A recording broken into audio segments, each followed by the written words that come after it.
Salam, perkenalkan nama saya Priti Angelika Ditan, kelas B. Saya akan memaparkan tugas resum saya tentang guru PAUD profesional. A. Konsep profesi, profesional, dan profesionalisme. Profesi adalah suatu jabatan atau pekerjaan yang diperoleh melalui latihan khusus yang memadai atau Lieberman. Suatu jabatan atau pekerjaan yang biasanya memerlukan persiapan yang relatif lama dan khusus pada tingkat pendidikan tinggi yang pelaksananya diatur oleh kode etik tersendiri dan menurut tingkah kearifan atau kesadaran serta pertimbangan pribadi yang tinggi. Suatu pekerjaan atau jabatan yang menuntut keahlian, tanggung jawab, dan kesetiaan terhadap pekerjaan tersebut. Profesi itu pada akhirnya adalah suatu pernyataan atau janji terbuka bahwa seseorang akan mengabdikan dirinya kepada suatu jabatan atau pekerjaan dalam arti bisa karena orang tersebut merasa terpanggil untuk menjabat pekerjaan itu. Makna pengertian di atas mengisyaratkan bahwa satu, hakikat profesi adalah suatu pernyataan atau suatu janji terbuka. Suatu pernyataan atau suatu janji terbuka yang dinyatakan oleh tenaga profesional tidak sama dengan suatu pernyataan yang dikemukakan oleh non-profesional. Pernyataan profesional mengandung makna terbuka yang sungguh-sungguh yang keluar dari lubuk hatinya. 2. Profesi mengandung unsur pengabdian. Suatu profesi bukan bermaksud untuk mencari keuntungan bagi dirinya sendiri, baik dalam arti ekonomis maupun dalam arti psikis, tetapi untuk pengabdian masyarakat. 3. Profesi adalah suatu jabatan atau pekerjaan. Suatu profesi erat kaitannya dengan jabatan atau pekerjaan tertentu dengan sendirinya menuntut keahlian, pengetahuan, dan keterampilan tertentu pula. B. Ciri-ciri profesi. Menurut Lieberman, ciri-ciri profesi adalah 1. Jabatan tersebut harus merupakan suatu layanan yang khas dengan esensial serta jelas dapat dibedakan dari jabatan lain. 2. Untuk pelaksanaannya tidak sekadar diperlukan keterampilan atau skills, tetapi juga kemampuan intelektual. 3. Diperlukan suatu masa studi dan latihan khusus yang cukup lama. 4. Para praktisnya secara individual atau kelompok memiliki otonomi dan bidangnya. 5. Tindakan keputusan dapat diterima oleh para praktisi yang bertanggung jawab.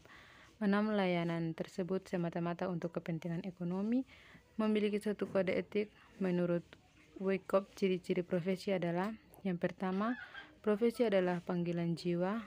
Fungsinya telah terumuskan dengan jelas, menetapkan persyaratan minimal untuk dapat melakukan kualifikasi pendidikan, pengalaman, dan keterampilan, mengenakan disiplin kepada seluruh anggotanya, dan biasanya bebas dari campur tangan kekuasaan luar, berusaha meningkatkan status ekonomi dan sosial para anggotanya, terbentuk dari disiplin intelektual masyarakat, terpelajar dengan anggota-anggota terorganisasi.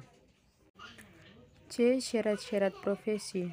Delling-Hammond dan Gowit pada tahun 1993 menyatakan bahwa pekerjaan yang bersifat profesional paling tidak mempunyai 3 ciri atau karakteristik utama.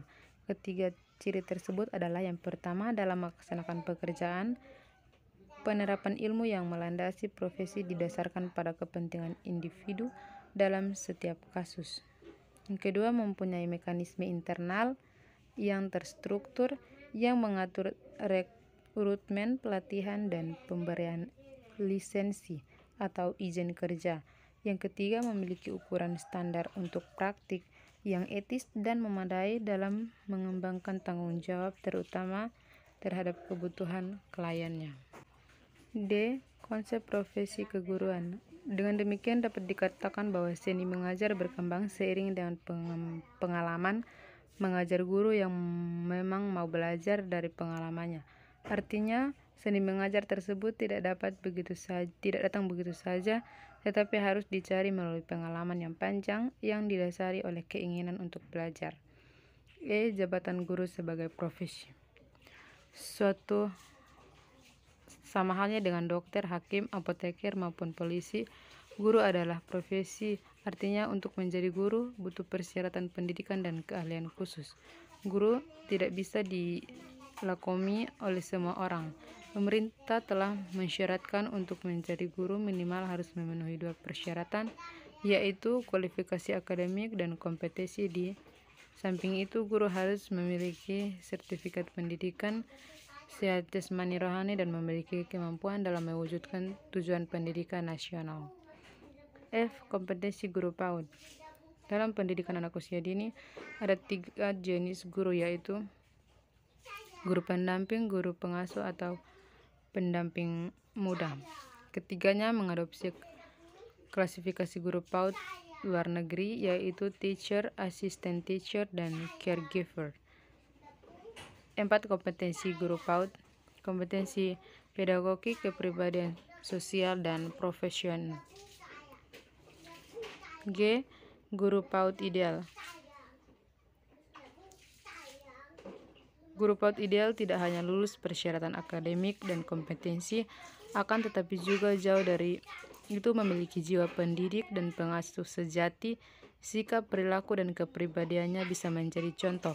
Kehadirannya dinantikan semua anak bahagia, nyaman, dan aman berada di dekatnya. Ketika ia bicara, semua anak merasa tenang, tertegun, seakan-akan tangannya merangkul semua anak dalam pelukannya. H. Faktor bakat, pengalaman praktik. Yang pertama, bakat minat menjadi guru. Bakat minat merupakan salah satu faktor yang mustahil diabaikan untuk menjadi guru. Guru berbakat dengan guru tanpa bakat hakikatnya jelas perbedaan. Setelah beberapa tahun mengajar, guru bakat cenderung monoton, kurang inisiatif, kurang rajin mengajar sekedarnya, meskipun ia lulus S1 PAUD serta telah ratusan kali ikut seminar pelatihan atau kegiatan ilmiah lainnya. Yang kedua, pengalaman lapangan. Pengalaman praktik lapangan bagi guru baru sebelum terjun menghadapi anak secara langsung merupakan kunci penting. Untuk memperoleh pengalaman cukup, seorang calon guru minimal butuh waktu latihan praktik mengajar lebih lama, bimbingan langsung dari praktisi senior. I. Pergeseran peran guru. Setiap guru penting menyadari bahwa sejak memasuki era milenium ketiga terjadi pergeseran paradigma pendidikan.